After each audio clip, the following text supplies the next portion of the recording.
एक दफा का जिक्र है, एक छोटे से खूबसूरत गांव में मिनी नामी एक शरारती और होशियार बच्ची रहती थी। मिनी की सबसे पसंदीदा चीज आइसक्रीम थी। गर्मी हो या सर्दी, बारिश हो या धूप, मिनी हर रोज आइसक्रीम खाने के बहाने ढूंढ लेती थी।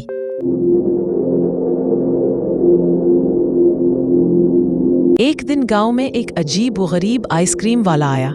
उसका नाम था बाबा बर्फानी।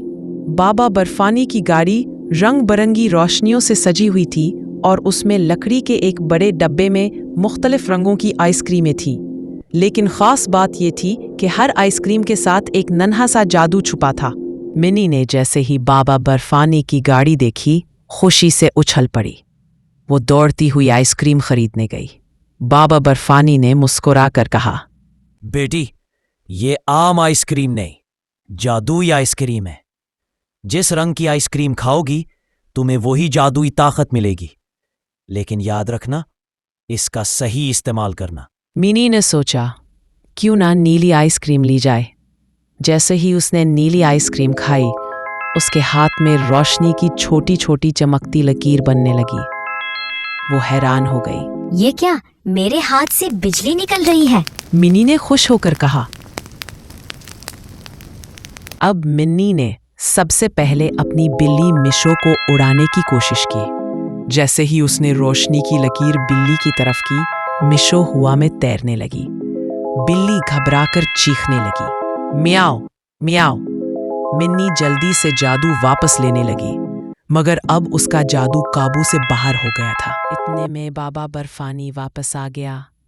उसने देखा कि गांव की मुर्गियां उड़ रही हैं, दरख्तों से फूल नाच रहे हैं और बिल्ली हवा में है।